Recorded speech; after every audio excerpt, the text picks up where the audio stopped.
If you enjoyed this video and want to support the channel, you can for $1 a month over on Patreon. Thank you. Before we had the trailer, we had the fastest trailer ever. Which was so meme-filled, it actually was funny. Yeah. I gotta say, all the advertisements for Sonic Movie 2, they've really stepped up the game. I mean, I kind of feel like... Go on. No, I'm agreeing. Yeah, but like I said, I kind of feel like they did this on purpose because they probably know that there's going to be those who are like, 10 things you didn't see in the trailer, which is presumably done for people who can't see or hear, apparently. So I don't know why they always do so well. But yeah, they purposely said, all right, let's really make them work at this. So I think that's the reason why that trailer came out. Yeah, for the analysis, it's like everyone, like you said, everyone you missed in the Sonic 2 movie trailers. It's like, I'm pretty sure I watched it all several times and noticed a lot of little things and differences. Because I watched it like 20 freaking times in the past 10 minutes. Yeah, and exactly. I mean, the fact is something, I don't know how many people know this, but you can actually, frame by frame, actually YouTube videos for your keyboard, actually. That's something you can do. Yeah, so, the higher and lower arrows. Exactly, yeah. So it's not that difficult to find this stuff anymore, so there you go. And we had a lot of images. There's a lot of images that came from the actual movie, and really good screenshots. A couple of them spoilers, I guess. Even though in the second trailer we already the big spot Super Bowl trailer. Yeah, we already revealed a death egg on it. It's fine. Yeah, I mean, what else? Well, we should talk about the gag things they put in. Let's quickly talk about that. Yeah. But firstly, Sonic made an appearance, a really ugly CG render of Sonic. Yeah, I mean... Because you had to, really. Yeah, I mean, I kind of hope it's just... Again, when I saw that, because I'd seen the trailer, I hope it's just done for this trailer. There isn't going to be something they'll rag on again in the movie, because they did it once and it worked. I just don't want them to bring that cow out again just to poke at it. I will still laugh at that, because it's... The meme itself on its own, just like, look, it's Sonic, it's a baddie John Sonic. We've got it Sonic because he couldn't write it right. It's like, yeah, funny. Thanks for making fun of someone who can't draw. Yeah, it's not like you fucking credit. But in Sonic movie, it makes sense because Crazy Carl drew it. Exactly. I haven't got a good image of it. I haven't got a good image of him, or just drawn by memory. It's like, that's what he looks like. It's like, all right, yeah, that actually checks out. That works. It's kind of weird to think that they've managed to put a meme in and actually put it in a narrative concept that makes sense, as opposed to, like, I don't know, Space Jam 2, where they just took the Big Chungus thing because it's like, that's the thing everybody knows, even though it's been around for about 50 years. But, hey, there you go. I was thinking something else for a second. I completely forgot about that. Yeah. But yeah, we had that. We also had 2 photos of Ben and Idris. And yeah, go on. Yeah, Ben Schwartz was standing in Sonic shoes. And Idris Elba, which I think was a publicity photo shoot with CGI'd on Knuckles. I was curious whether these were actually done. I'd be surprised if they did this for this trailer, or whether they just took snapshots and just photoshopped those things. Oh, Ben, those are real shoes. Those are real stuff on shoes. Okay. So Ben Schwartz definitely did that. All right, then. But the Knuckles gloves are definitely CGI. I'm pretty sure I've seen that Idris picture before. Okay, because like I say, they do look like the sort of thing they would put in like a magazine or a news article, like being an animated character, what's it like type deal. Yeah. There was a couple of others as well. What the hell was it? The last one was, of course, the infamous, screaming Proto Sonic. Oh, yeah, that one. And then just with a caution sign over its face, so, they know it's like, yeah, we know, haha. Yeah, none of this. Yeah, so there you go, folks. But as you self-aware jab, and honestly, I'm getting tired of seeing that face now. Yeah, well, the fact is everybody plastered everywhere because it's like, this is, here's the weird thing, if I get and move on. It is kind of weird, all right, as of recording this, we're a few weeks away from the movie coming out. It's going to be April 7th on your end, April 1st on my end. April 8th. Funny enough, Australia's getting it March 31st of all things. Oh, yeah, they get a day early. Yeah, I know, lucky sods. Who knew Australia was a big Sonic group? But anyway, so that's happening. And again, the irony is that compared to last time, everybody thought this was going to be, oh god, this is a train wreck, let's watch the death of Sonic the Hedgehog in cinematic fashion. And then, yeah, people were like, holy shit, that was actually kind of fun. Yeah, I mean, looking back, you were convinced this was going to be terrible. I remember we talked about I did say, if this going to be another video game flop, it probably will harm the franchise because Sonic bad, ha ha ha, let's all laugh at a dead horse. Yeah. So, but I was going to give it a chance and be an open mind, like, surprise me, okay? Because That's why I will also, I'm going on a tangent here. I will always say, do not look up Rotten Tomatoes or any other review site if you're interested in a fucking movie, okay? Don't, I know you say as well, you said it's a really good film. That's why I went to watch it, but I'm disappointed about it. Don't go by opinion. Go out and play or watch or listen to whatever you're interested in. And if it doesn't suit your taste or expectations, that's fine. That's life.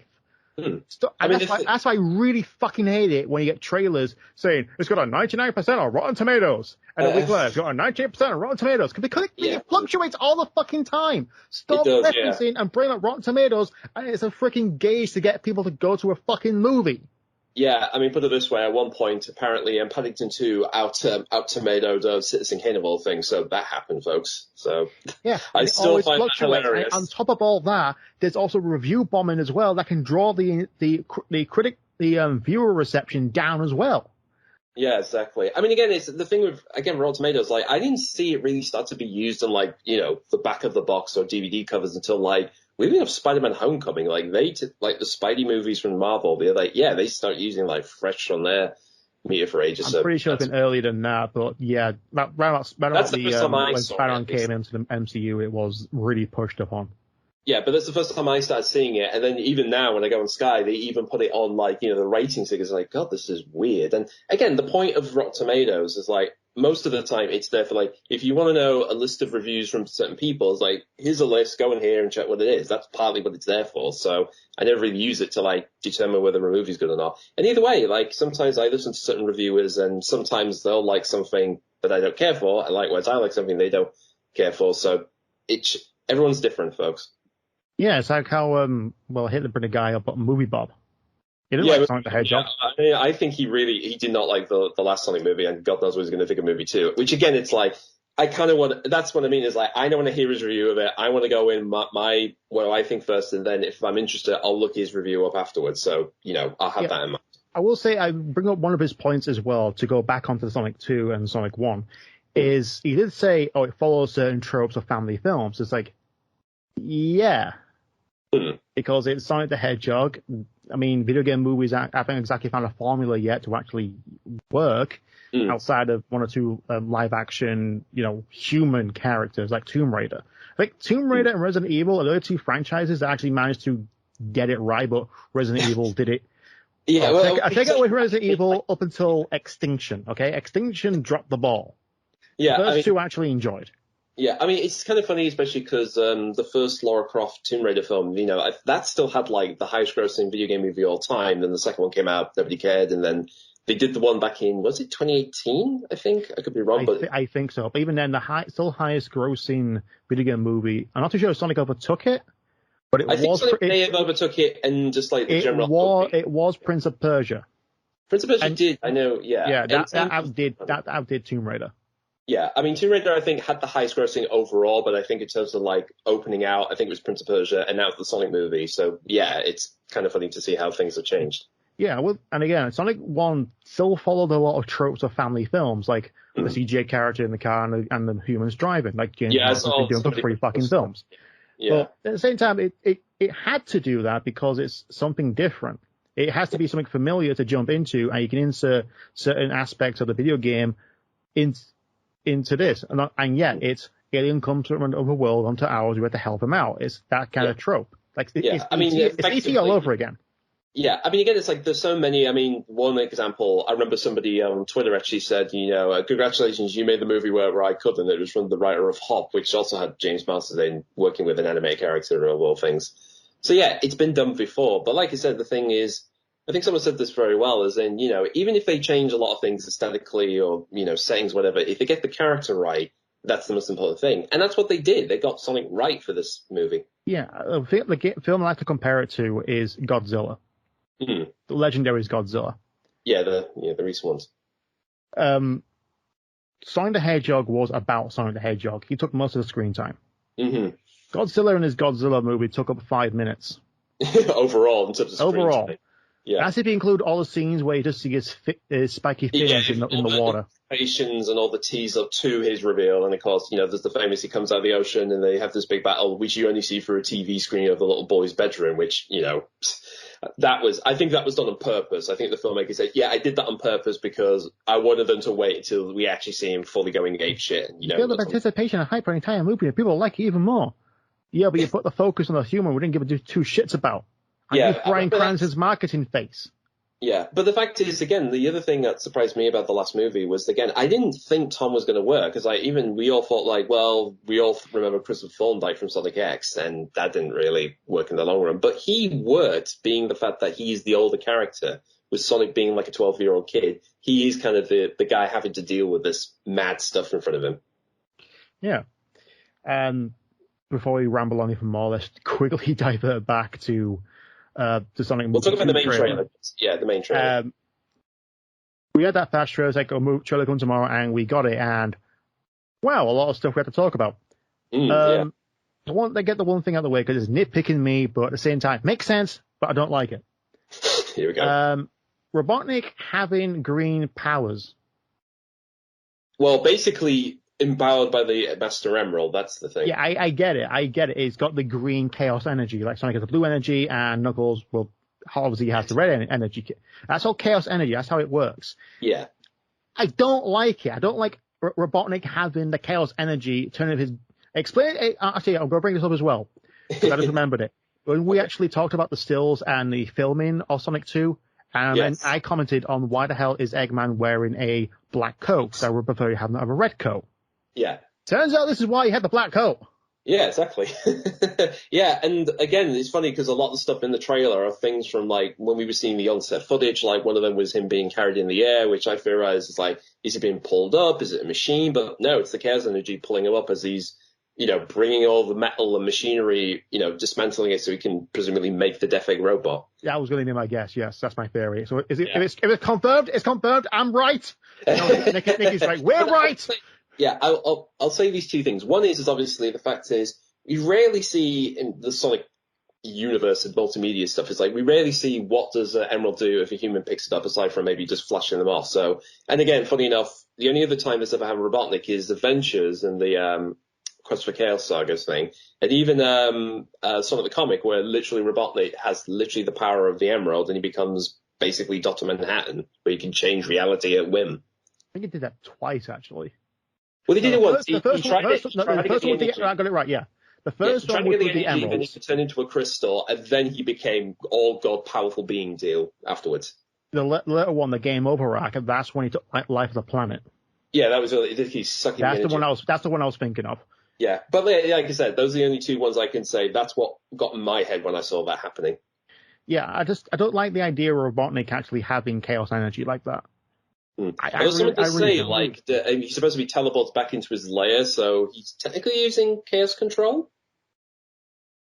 We'll have to wait and see about that one. I know. I'm just saying, if someone says it, if someone says it, then I guess it's confirmed. Well, this is the internet after all. I know. I'm just saying in the movie, if someone says it as a passing reference or whatever. Yeah. One of the big things they keep showing off is Sonic and Knuckles fighting, because that's the big draw to this. Sonic and Knuckles having their fight, which... Yeah, again, that's what the advertisers are pushing, like, the face-off of the year type deal. I quite enjoy it. Like, it's showing off their chaos energy powers, with Sonic and speed, Knuckles with strength. Yeah. Not sure the reason why, but apparently Knuckles is just as fast as Sonic in certain games. Yeah. I don't get it. Yeah, it changes from game to whatever series, whatever. I will say the thing that did make me laugh is obviously they have a particular reference to the, the fourth episode of Sonic X? The big fight off where he's literally just throwing his fist at him and he's just missing all the time. It's literally called Sonic vs. Knuckles. All right, then. But like I said, I did see that. I thought, okay, clearly they took cues from that. And again, as we keep saying before, they're just referencing crazy with this time around, with this one. Yeah, there's a lot of game references in this one. Yeah, references to games or the other medias of Sonic. So again, it's like they're just going hog wild with this one, which I am slightly worried that, if they're going this far with this one, there's like, there'll be nothing left for movie 3 for them to draw on. No, not honestly. Yeah, see what they take. Well, again, Guns there, I am pretty sure they have Shadow locked up somewhere. Yeah, well, I'm just saying, depending how movie 2 ends, we'll wait and see. Yeah, I'm pretty sure it's going to reveal Metal Sonic. Like I said, Metal Sonic or Shadow, that seems to be the two, guesses. Shut up. See? It agrees with us. But yeah, I mean, a lot of the other things in the trailers, we do see, funny enough, there was a couple of shots that have been redone, like Tails supposed to be, supposedly we get a shot of Knuckles heading to the Mushroom Planet meeting Robotnik. So presumably that's the beginning of the film. Yeah, there's been a few TV spots as well that showcase a bit more. Like apparently I saw it still of him like playing chess on his own, presumably with Agent Stone's stone head, presumably. Yeah. Everyone's favorite clip of the entire trailer right now is Stone saying "Space Porcupine." Oh, I'm gonna kick no warrior. Yeah, breaking his presumably breaking his own fingers. I will say that one shot. I mean, most of the stuff we've seen of all the Sonic, Tails, and Knuckles look really good, but the shot, the way when the camera moves, Knuckles kind of looks like he's suddenly like, I don't want to say jittering a little bit. He like kind of wobbles a little bit. I don't know. It's just something off about it for me. Maybe it's just in that one trailer. Maybe it's redone for the movie. Who knows? Yeah, apparently Tails has a backpack now. Yeah, that was another thing, because again, it's supposed to be the scene with, again, that's the thing with a lot of the trailers and stuff, because they're showcasing stuff. Yeah, when we had the redesign trailer came up for the first one, Sonic was wearing the red shoes for all the shots. Yeah. But he doesn't. He majority of the film, he wears these worn down sandals. Exactly, yeah, the worn down shoes. So again, they're having to do like the same shot twice for both advertisement and then the actual film for either plot convenience or whatever. Which again, like, speaking of which, the Death Egg robot, I still feel that they should have kept that hidden. Like, I definitely think they still have the shot of like Robotnik gathering the energy, the giant chaos energy and all that stuff, but it's like, I would have still kept that a secret as best I can. By all means, tease it. I still think they could have teased it with like, the shot of the plane going by and then having the eyes and mouth glowing. That would have worked for me. I think they could have gotten away with that. And the clip of Sonic almost getting stomped on by the giant boots. Yeah, again, it's like I still would have tried to hide that. Again, like I said, the first, most of the advertisement, they could have just teased it out for all it's worth, but, hey ho. But it's still, I'll be interested to see what it does, when we get to see it in full context. Yeah, which is much, much bigger than the actual games. I know, it's pretty huge. And I like it. Funny enough, before I move on, I will say, is this going to be the first time ever we see Robotnik technically making the Death Egg robot? Because I'm trying to think of any of the media that we ever see it. It's not like in a comic panel, not in the shows. We never really see him build any of these big robots. It's always just he has it already. It's always been a backup plan. It's always backup plans with Eggman. You never actually see him build it. No, we take that back. You actually do see him minutely build one Death Egg, and that's in Sonic 4 Episode 2. All right. Then again, he's taken over Little Planet. Yeah. I mean, in terms of like building one of his big mecha robots, is like you rarely see him like actually have a shot of him working on it most of the time. It's there. He just has it. Pretty much. I was going to say the Egg Dragoon for a second, but no, he just flies into it. It's fine. We see how, the other picture we saw basically James and Co. on snow in Hawaii. He's like, how did snow get there? Yep. Well, that's because of Sonic. Yeah, I had a feeling that was the thing I was guessing all the time is like, supposedly a ring portal opens up and the snow pops in, which again, I was curious, is this from Ice Cap Zone? Are they going to Mobius? But I think they're going to Alaska in the movie. So again, world adventure film. That's what they're going with. Well, it depends how it works. Yeah. Depends. Because we also see obviously the Mushroom Planet. We see the temple. Where is the temple? Because we don't know. There is that shot. We do have the shot of like a big, it's the cliche, big energy theme from Earth falls up into the sky. So supposedly that could be that moment of like them finding it, because there's also another one where Robotnik and Knuckles are on the beach side and supposedly the waves part way, supposedly reveal where it is. Yeah. Not too sure of that reveal of the, Moses Red Sea thing, but, it reveals the majesty. Yeah, exactly. And again, someone pointed out that the temple has actually been redesigned. If you go from the first trailer to this one, it's been redone a little bit as well. What else? I just watched it like 2 hours ago and I can't remember all of it. Yeah. Well, we do get a giant knocked owl. We get another owl, Longclaw. Oh, yeah, Longclaw. You want to say knocked owl, weren't you? Knocked owl, yeah. But basically, that's a Pokemon! Wrong franchise! I know, wrong thing. But yeah, basically, yeah, more arrow motifs with this. So again, it's definitely hinting at, okay, Longclaw's race has hidden the Master Emerald supposed to be on Earth all this time, and I guess they've set up all these traps for anybody who tries to get it. Yeah, I think my theory maybe still be correct on this. Mm. I don't think yours is, because it seems to be like Longclaw and the Longclaw tribe, they're all the Guardians. I don't think they exist anymore. Yeah, well, this one literally looks like Longclaw. Yeah, well, like I said, for all we know, my theory was, it's not really a theory, it's more of a guess, is that basically, like, she survives, we see what happens to her at the beginning of movie 1, we see what happens to her at the beginning of movie 2, and then maybe, she finds Tails, maybe raises her or tells him, I left Sonic on this planet, you gotta go and find him. So, again, maybe we'll find out what happens to her, and then whether this is something else she set up or her race has done years ago to protect their Master Emerald. Yeah, there could be a conversation between Sonic and Knuckles and Tails, like, hey, Sonic knew Longclaw, and Knuckles goes, the Longclaw tribe hasn't existed for centuries. Yeah, and, again, they'll probably explain, they're like, well, what the hell are you doing here? Well, this guy told me if I followed him, he would find the Master Emerald for me. And Knuckles is like, well, he's probably going to backstab you. Like he did in the games. I know, so it's like, again, it's taking all these different ideas and motifs from the various different medias and just putting them together in a new context. Yeah. Which is the best idea to do about it, not a straight adaptation like they did with Tomb Raider. Yeah. Well, either way, is like, if you look at like most of the Marvel movies, they're always like taking bits and pieces from the various comics or whatever, and they're never straight adaptations. Like Age of Ultron, the Age of Ultron comic is completely different to the Age of Ultron film, so they just nick the name. But everything else is like they take pieces from other issues or whatever. So the best adaptations are the ones where they take the best bits and refigure them in a way that works better for a cinematic experience. Yeah, in a narrative, not to mention a modern interpretation. Because the Iron Man was created in 1960. Yeah. So his, origin is completely dated compared to 2009. Yeah. So again, you have to update these things. You keep the core premise of what the character is and who they are, and as long as that's intact, you can change all the other stuff entirely.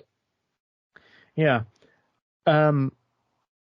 I'm just looking forward to the big fight between them two, because that's the Japanese name, Sonic the Hedgehog versus Knuckles. Yeah, they Knuckles. called it Sonic versus Knuckles in Japan. They've definitely called it that. And I love that logo. I might just make a English version of it. Oh, I can't wait for that. That'll be fun. If I have time, I've got a lot on my plate right now. But on top of all this is the poster they revealed. Well, posters, actually, yeah. Well, I'm just talking about one. I mean, We've got plenty of posters that came out, including some character marketing posters of all the characters, including Agent Stone. Yeah, everyone loves the Agent Stone one. I love the Agent Stone one. I know. If you want any Agent Stone posters out there, folks, go and get that bad boy right now. We've got plenty of Toms in his Hawaiian shirt, but no Agent Stones. I'm sorry. Yeah, but you can have the sister. Yeah, I do like. Yeah, but like I said, I like the fact that they've actually done specific character ones, because again, something I bring up quickly is obviously there was that whole talk about Colleen's name not being on the main poster for a while, and then people kind of going, "Hey, what the hell's going on?" And then eventually they released it again. It's like, "Oh, there it is. Her name's in there. Hey." And now her name's also on the individual character posters as well. Exactly, yeah. In fact, there was an interview I was listening to her as she saw this and kind of thought, oh, it was a bit odd, but then changed it, and she felt a little embarrassed because the name's so long. It's like, oh, I bet that was a tricky thing to put on there. But here's the thing, is when you compare it to movie 1, it's like, obviously what happened with movie 1, I still maintain is like, the bitch fit was probably a bit necessary, but also not necessary at the same time. This one I felt was a little different, because it's not like we have to change literally an entire year in their work, in 2.5 years work in like a few months. This was like literally, well, it is an advertisement thing, and presumably they haven't printed these out yet. In fact, I haven't seen any like physical stuff for this out at the minute. So yeah, they can go back and Photoshop, just change the layer and put a name on this time. So I'm glad they did that. Although I am curious whether or not, given everything that happened with the last movie, they predicted this would happen and had this as a backup, because that's the weird, did they know, or did they just I think they didn't know. I think this went for who has the biggest marketing right now to actually draw audiences to their film, because you always get the highest names on everything. Exactly, yeah. But the fact is, again, it does make sense of like, yeah, Colleen names should be there because she's playing a pivotal character in the film. And Sonic 2 is about Tails anyway, so it's like, why wouldn't you have a name on it in the advertisement? Yeah. But the poster I want to talk about is the callback to the Genesis. Oh, yes. This bad boy. Oh, God, yes. And there's one thing on the poster I did not freaking see because I've been looking at it on my phone and now I see it on my laptop and I see it. Knuckles' face is in the 2. It's in the number 2. Yeah. I did not see that before. I saw someone saying, I think something's wrong with this poster, and it showed a picture of Uganda Knuckles in the 2, and I thought it was a joke. Well, it's like, okay, you can put a reflection there. It's like, no, Knuckles is in there. Yeah, well, actually, our mate James actually did a version of that, and he put in the main character from Turning Red as the panda thing in there. So there you go. Yeah, I saw that one as well. That was just weird. Yeah. But yeah, I love this poster. I want this to be the Blu-ray cover. I mean, the other one's fine. I'll take that one. But can this be reversible? Yeah, I was going to say they should definitely do what Red Dwarf did. Is then when you get the DVDs, you literally have reversible covers. You get like the main promo image stuff, or the basically what they did for the other 8 releases, where it's like settings from the show, but done in that style. Yeah. I'm hoping actually I have a border around it that has the Mega Drive or Genesis thing logo on there as well. I do remember a while back, I was looking through my Twitter thread, and remember one thing I liked was somebody did like one version of, it was the main cover from the last movie, but it was done as a VHS box, so VHS, sorry. Mm. And so again, it's like one of those things, if you ever did that as an advertiser thing, because again, 90s, haha, wouldn't that be cute? So again, I wouldn't mind if someone did a Photoshop version of this, because again, it looks brilliant. It's a nice little... It's not one-to-one. Then Tails is facing away and looking back, and Sonic is facing front rather than side by side at an angle. Yeah, but, and somebody but they're both there. The giant yeah. 2 with the checkers on it. Yeah. Robotnik holding the 2 and it cracking into the floor, and he's looking over. Yeah. And the sunset vista in the background with the temple, it just works. Yeah, it's just wonderfully composed together, and you know, it is a nice little thing. I mean, especially given, as I said, they just went crazy with the advertisement for the movie too. And the marketing in Times Square, there's a bunch of billboards with Sonic 2 all over it. Yeah, I saw one that was on there for a bit, which was the Blue Justice thing, which, you know, it's literally, they released it when the Batman came out, which is Sonic standing on the side of the building with his own image, which I swear to God, I think that's one took it for like Sonic Heroes, you know, when you have to restart in that little image. I swear it's that same image. It is. Right, I thought so. But yeah, but I love the fact that whenever they do show it, they've like, I think in New York or other places, they've had it like shown on the side of the building, you know, backlit, and it actually has the words trademark pending still written on the bottom of it. Yeah, it's like also people have pointed out, or people who actually know where in Times Square, there's a Sonic 2 billboard of a place called Ray's Pizza. There's a Knuckles one above the Weed Palace. It's like, there's no way that was not done on purpose. Oh god, that's a coincidence. That was completely coincidental. Yeah, somebody must have. But it's marketing as well. Like Sarah said a comment as well, saying how it feels like it's being forced on her throat with all this marketing. It's like, I kind of agree, but at the same time, it's like there is so much confidence put into this movie to be a big hit of the year. I mean, it's not gonna top Spider-Man. It's not gonna top, you know, Turning Red because Disney, and it's not gonna top the next Marvel movie, Doctor Strange. But this is going to be a big film of the year. There is so much, and even then, it's a video game movie. You don't have this level of confidence unless, you know, you're one of the biggest name studios in existence. I will say the last Warcraft time, or something.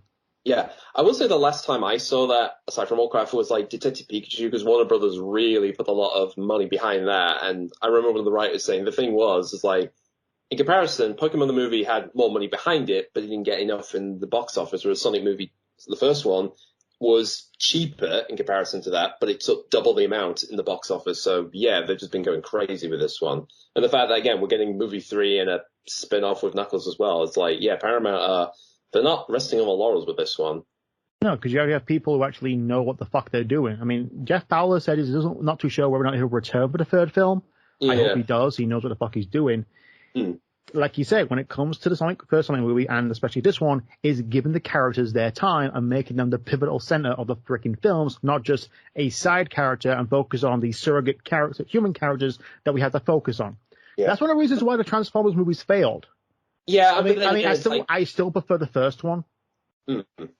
I mean, I still think you don't need Sheila Booth, Sam Witwicky being there for like 80% of the fucking screen. Yeah, but it's more about how they're done really than what they are. I mean, like I said, I didn't think Tom was going to work because I did feel like, having animated character goes on with small time cop, it's like that doesn't sound like a winner. But it's like I did like him, and so I'm kind of surprised, thinking, I wonder how much. I'd be surprised how much he's going to be in this one, and particularly like, am I going to miss him halfway through movie 2? That would be surprising. I think he's still going to be part of the main thing. I don't think he's going to be like maybe 25% of the film. Probably. I mean, the funny thing is that I know one of the rumors going around was presumably both him and his girlfriend were getting married. That's why they're in Hawaii, but it's actually his girlfriend's sister who's actually getting married instead, which that's surprising. I think they're already married. I think it's either the fiancé or already married. All right. But like I said, I know that's why his sister keeps going about a divorce. She goes on about the divorce, yeah. But again, it's funny because, again, part of the plot, I presume, in the movie too, is like they're going on holiday, so they're allowing Sonic to stay at home, basically. So, yeah, they're leaving an energized 12-year-old kid on his own with, is he going to be okay until, well, we know, obviously, so Robotnik comes knocking at the door and Knuckles smashing him in the face. And destroying the house again. Exactly. Even worse than last time. Actually, one thing I'll mention this is the running time, actually. Somebody pointed out the movie this time will be 2 hours long compared to the last one, which was about an hour and 39 minutes. And I will say that was one thing I thought was really good about the last movie, is it never felt like it never felt like dragged. It always kept the pacing good. It never felt like, oh, get away from this scene, come on, guys. Yeah, it feel like it's like certain scenes you gotta keep skipping, get to the good parts. Yeah, but it never felt like that for movie one for me. It always felt like everything was very clippy, everything had the right time, either it was about setting the plot up or a decent joke. And again, I hope that's the same with this movie, because, put it this way, the Batman is out and that's a 3-hour behemoth, and I'm kind of curious, it's like, do you have 3 hours of story to really tell with that film? That's why I keep suggesting that the next movie should be about the Adventure games, or at least Adventure 2. Yeah. Skipping over chaos, but you know what? Shout the Hedgehog and Rouge the Bat. Who the hell's going to voice Rouge the Bat? Yeah, well, that'll be a whole casting choice list for next time, I guess, when we talk about this. Do you know who I'm thinking of? Elizabeth Hurley. Okay, that's your choice. That's my choice. Yeah. One last thing. People, of course, have been saying throughout the internet, obviously, if they don't want to know about what's happened in the movie, they're like, don't use the hashtag, keep things muted. One thing that has popped up is some toy stuff. In fact, one I can reveal is they are making a toy of the tornado for this movie. And it's already out at Walmart. I'll get some pictures of it later. Yeah. And it's funny because I'm literally thinking to myself, they've, aside from Tails is Playing from Sonic Boom, the yellow one, they've never fully made a toy tornado set for the series, have they? They've done like statues and whatever, but they've never done. They've done both. I think they've done both Boom planes, because there was also the one from Sonic Rise of Lyric. But I mean, that was in the first episode. They got destroyed. Yeah. But again, they've never done one of the red tornado plane that everybody knows. No, the closest we had as an actual toy, I think, was the Lego Dimensions set. You're right. Yes. Oh my God. You're right. Yeah. That's the closest it's a miniature one, but yeah, it's the closest we had. Yeah. But like I said, I'm just surprised it's taken this long to get it, but I'm getting it as soon as it's anywhere near the UK. I'm telling you that. Oh, you put some comments below. Dioramas don't count. I'm aware of the first figures diorama. Yeah, that's what I mean. Is like they've done statues, they've done like promos and statues. There's even like a cardboard standee thing of like the main poster they showed up for movie 2. So yeah, that's apparent. I'm curious actually, if you've seen one in your side of the world, take photos of the damn thing, because I would be doing the same thing. Oh yeah. Yeah. And on top of all that, the last little bit of news of Sonic 2, and this is a long item box exclusively on Sonic the Hedgehog 2. Yeah. And that is we're getting a prequel comic. Haha. Yes, the joke. Yes, the joke, yes. It's it's right, IDW, it's a one-shot, Sonic the Hedgehog 2 prequel. Mm-hmm. And who the hell is doing the artwork? Yeah, it's probably one of the... Here we go. Feature art by Tracy Yardley, Adam Bryce Thomas, and Evan Stanley, the three best Sonic comic artists out there. I thought it would be the IDW crowd. I thought it'd be them not doing this. Yeah, it's definitely it's got to be them either way. But but the various artists we have, Yardley, Bryce Thomas, and Stanley. And the cover, I think, is Bryce. Okay. Yeah. I could be wrong. Yeah, the one thing I do know, the one little tidbit that came out, is apparently there's going to be one bit in it that is like another little tie-in to Robotnik, and apparently that's done by Jim Carrey, although it has been said he came up with a story for it, he didn't write it. There's a big difference. Yeah, he spearheaded it. He came up with the idea, and then they gave it to the actual writers to put it together and make it into a comic. Mm-hmm. But it's going to be interesting, because like the only thing I know of Jim Carrey, I mean, he did do a biography a while back where he even mentions, like, at one point, he heard the news that apparently he thought the world was going to be blown up, so he literally spent the next, 10 minutes, contemplating everything about his life and then finding inner peace and then getting a phone call, 5 minutes later saying, oh, wait, no, it was false alarm. So I kind of pissed him off. As it would. Yes, it was. Well, yeah. Sonic the Movie 2 on March 31st in Australia, April 1st, and on April Fools in the UK. And I have to wait 5 days later, a week later, to get it on April 8th in America. I have to be really stum to not spoil things for you. I'm never going to have to do that for 7 days. Just get a duct tape and just put it across your mouth. It's just like, hey, nigga, how are you? To be fair, I mean, here's the thing. Here's the thing. I'm good at keeping secrets. Whether Mike and Junior do, that's a different thing altogether. Dang, have you seen the movie yet? No, it's not out yet. How come it's not out yet? You're going to say this happens in the film. You tell me one more freaking word and I'll cut your tongue out. Yeah.